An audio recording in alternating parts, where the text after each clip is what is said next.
The stars over the Neon system were dimming.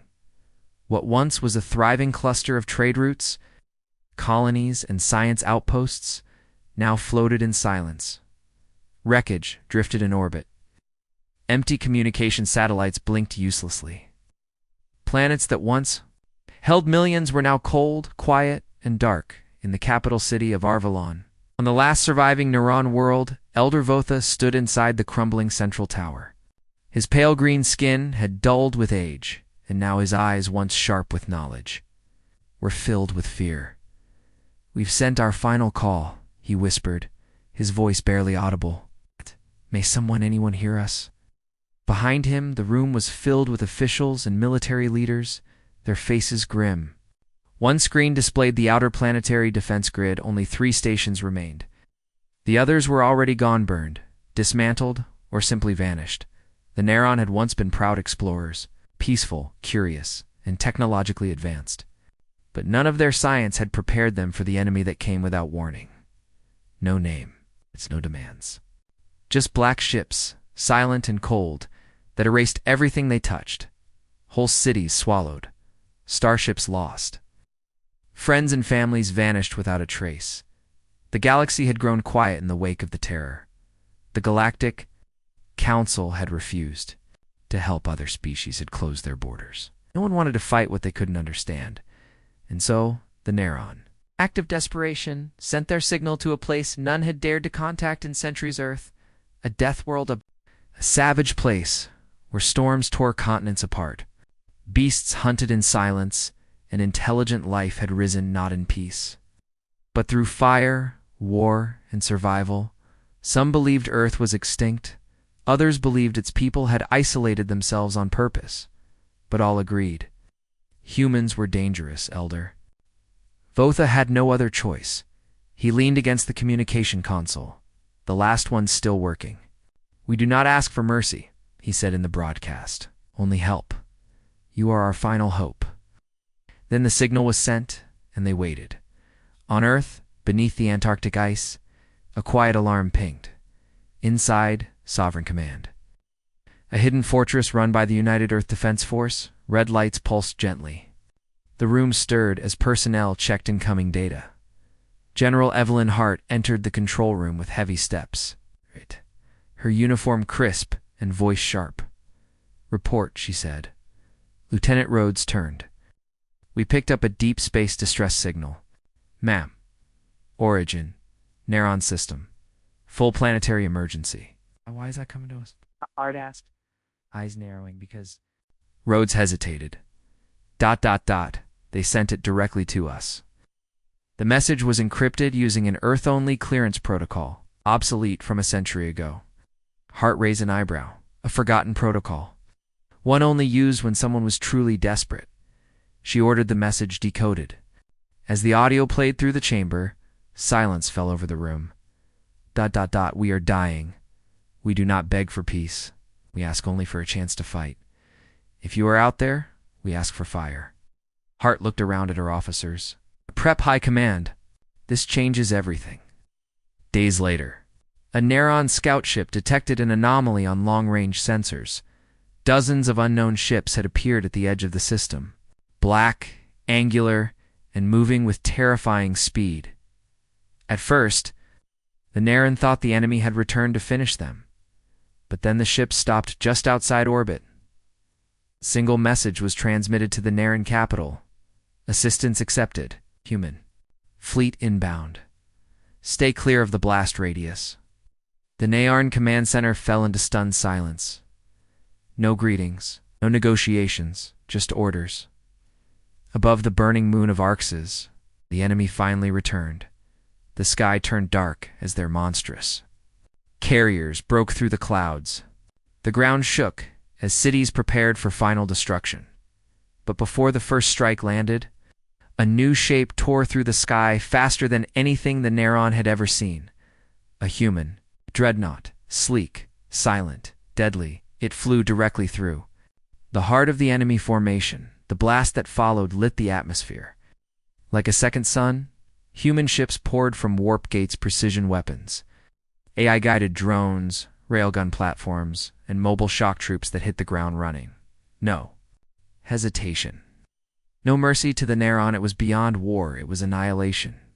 Controlled, efficient, terrifyingly beautiful destruction. From space, single message echoed through every comm channel. You wanted aid. We don't do aid. We do ends. The enemy retaliated. Within hours of the human fleet's strike, dark carriers regrouped and launched an overwhelming counterattack. They poured toward the surface of Neron Prime, dark shapes falling like shadows against the sun. The skies erupted with fire. From the command deck of the U.S. Judicator, one of Earth's leading dreadnoughts, Commander Sloan stood in silence. A tactical map floated in front of her, showing enemy ships descending fast. Lieutenant Gentry stepped beside her. We estimate 600 enemy dropships incoming in waves. They're trying to break our perimeter. Sloan's response was cold, calm. Then they'll find out what happens when they wake up the wrong species. She turned to her crew. Deploy Iron Rain protocol. Launch from orbit. All ground units prepare for zero atmosphere defense. We're not here to survive, we are here to erase. Below, on the surface of Neron Prime, the ground shook again, not from enemy weapons, but from orbital drop pods. Giant metallic capsules rained from the sky like shooting stars, each carrying a single soldier inside it, enhanced, armored, and trained for death. These were not just humans. These were Earth's finest, the drop marines. As the enemy hit the planet's defenses, they met resistance unlike anything they'd faced before. Neron soldiers watched in stunned silence as the humans moved through enemy lines like wolves in a sheep, full deficient, deadly, relentless. One Neron commander whispered as he saw a human soldier take on 6 enemy drones alone. This isn't war, it's extinction. Just pointed in the other direction.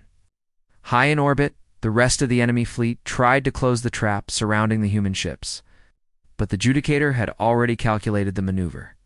Activate the Halo Net, Sloan ordered. Within moments, dozens of small Earth satellites lit up.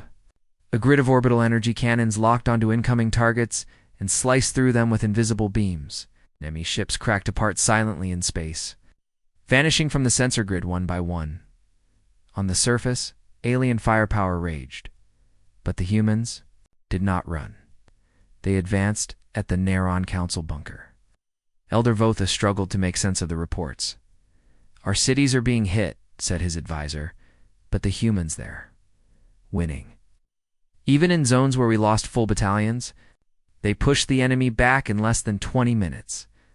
Votha sat down, shaking. We called for help. We expected rescue. Not this. And the monitor switched to a live broadcast from the battlefield. A human general was standing among the ruins of a forward base. His voice was firm and heavy. With steel, to any remaining enemy forces, Earth offers no surrender, no retreat. You had your chance to exist. You chose war. You now face its final chapter, the feed cut. Elder Votha looked out at the horizon, where thick clouds of smoke and light hung over the battlefield. And for the first time in years, he felt something strange. Not hope, not fear, but awe. Far from the battlefield, deep beneath the surface of Neron Prime, something ancient stirred. Unknown to the Neronon, even to the human command, the enemy had not come alone. Hidden beneath the planet's crust, in deep fault lines, and forgotten caverns, a presence had been waiting, buried there long before even the Neron had evolved.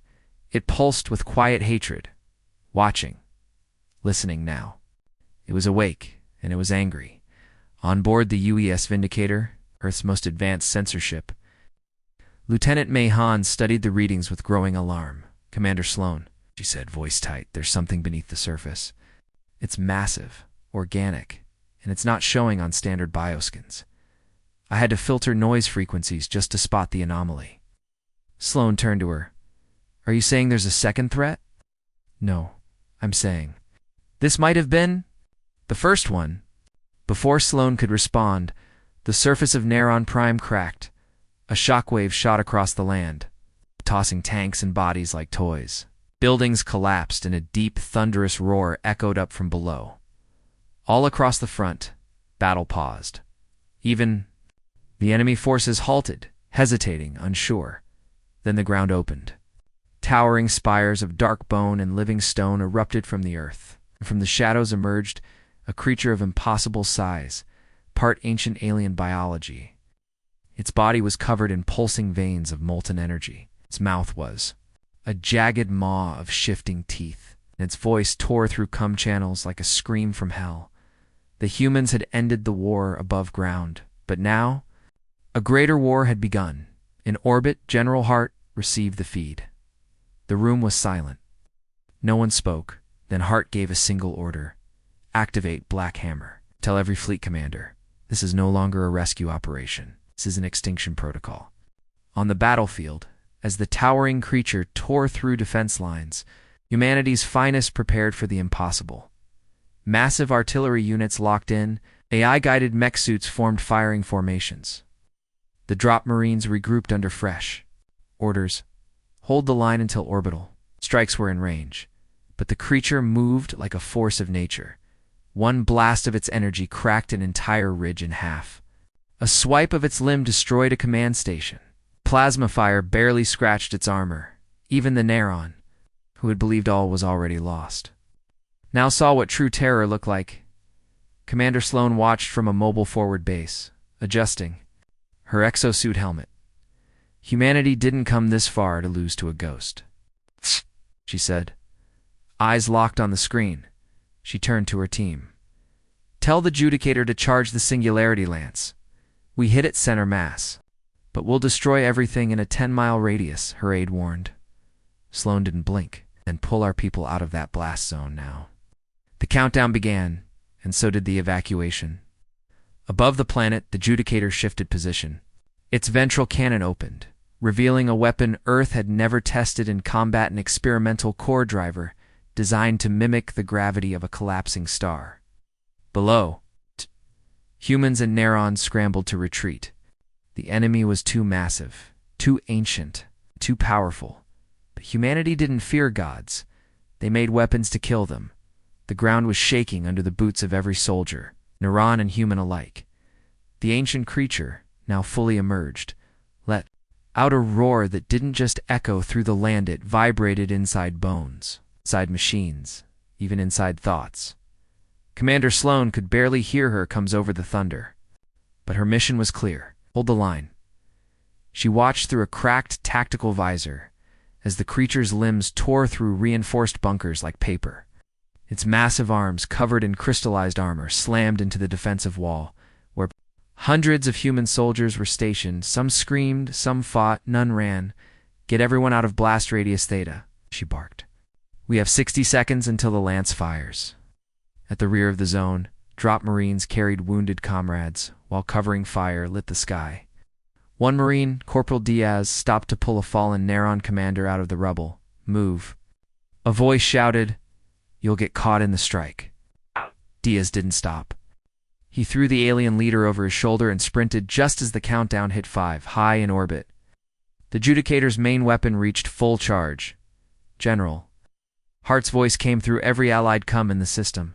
Brace the Singularity. Lance fired. A solid beam of blinding light punched through the atmosphere. It hit the monster directly in the chest stand. Then the world broke.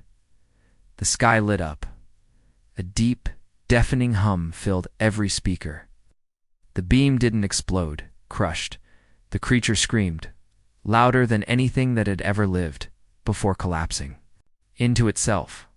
Mountains cracked. A quarter of the continent split. Then, ... silence. From orbit. Sensors slowly came back online. No more enemy signals. The ancient creature was gone, atomized, erased, and humanity had delivered the final blow. Later that evening, as dust still hung in the sky, and smoke curled from shattered cities, Elder Votha stood before a group of human officers at a ruined council building. His hands trembled not with fear, but with something else. "We expected mercy," he said, his voice soft.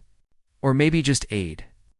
Commander Sloan stood tall in front of him, still in her battle armor. Her suit was scratched, bloodied, and scorched. "You called for help," she said. "But when you call humans, what you get is survival. We don't send peace, we send results." Votha looked into her eyes. You saved us." Sloane didn't smile. She simply replied, "We ended what needed ending." Behind her, human engineers were already building a forward base. Not to invade, but to watch, to guard, because Earth had learned one thing over the centuries. The galaxy was dangerous. And when the galaxy cried for help, Earth didn't answer with kindness. It answered with unmatched destruction. The world was quiet again, but it wasn't peace. The sky was gray with ash. Entire cities were now piles of stone and metal. Naran survivors moved slowly through the ruins, searching for the dead, rebuilding what little they could, and everywhere they looked, humans were already at work. The United Earth Legion didn't rest. Dropped Marines, guarded roads. Combat engineers repaired com towers. Drone carriers hovered in the air, scanning for signs of hidden threats. The Naren were alive, but they no longer felt in control of their world. In the capital, Elder Votha met with Commander Sloane in a war room lit by cold blue light. Tactical maps still showed enemy corpses, crater zones, radiation pockets, but one thing was clear. The war was over. "You saved us," Votha said, "but at what cost?" Sloane looked up. "The cost of making sure you're still here." There was silence. Then Votha asked, "Why did you come?" Sloane hesitated. "We don't usually respond to distress calls," she admitted. Signal used an ancient frequency, one that triggered an emergency clause in an old Earth protocol. By mistake. Votha asked. "No," she said firmly. "On purpose." She reached into her jacket and tossed a small, glowing cube on the table. A hologram rose images of enemy ships, the ancient underground creature, even Naran genetic data. Sloane's voice dropped low. "That thing under your planet, it wasn't born here. It was planted. Something far older, far more dangerous. Buried it in your world long ago." Votha's eyes widened. "You're saying this was a test?" Sloane nodded. "We think the real enemy is still out there, watching, waiting, maybe even preparing for something worse." She leaned in, and they just saw what happens when you wake Earth. On board the Judicator, General Hart watched dozens of incoming reports. Alien leaders across the sector had started sending messages, some asking for help, others warning Earth to stay away. One message stood out. A direct come from a deep space probe. An unknown object had appeared near the edge of the Perseus arm. It was massive, silent, and moving toward known space. Hart leaned forward, her face hardening. "Get me Commander Sloane. Gak on Naron Prime," as humans loaded gear back onto ships and soldiers prepared to depart. The planet watched them go, not as invaders, but as something even more terrifying, guardians, War-BRANG. Survivors from a world that should never have birthed life yet did. And in the silence left behind, a new fear began to grow across the galaxy. Because now everyone knew, when humanity comes, the war ends. 3 days later, Naren Child wandered into a destroyed park. The buildings around it were gone, reduced to twisted beams and scorched stone. But the child didn't cry. Instead, she stared up at the sky. There, floating silently. Above the clouds was a massive Earth ship, not firing, not moving, just watching. Her small hand rose and pointed. "Will they leave?" She asked her older brother, a teenage survivor still wearing a cracked respirator mask. Replied softly, "I don't know. He looked at the warship too, I think. They stay where danger lives." Elsewhere, in a classified human command bunker, beneath Mars, Commander Sloane stood in front of a deep space star map. General Hart was on screen. "What did you learn?" Hart asked. Sloane's eyes didn't blink. "That thing under the planet, yay. We didn't kill it." Hart's expression shifted. "Explain." "We broke its body, but its signal, it echoed outward. Before it died, it broadcasted coordinates. We traced the frequency. It wasn't just a death scream." Sloane tapped the console. It was a summons. Hart's tone dropped. To who? We don't know yet, Sloan said.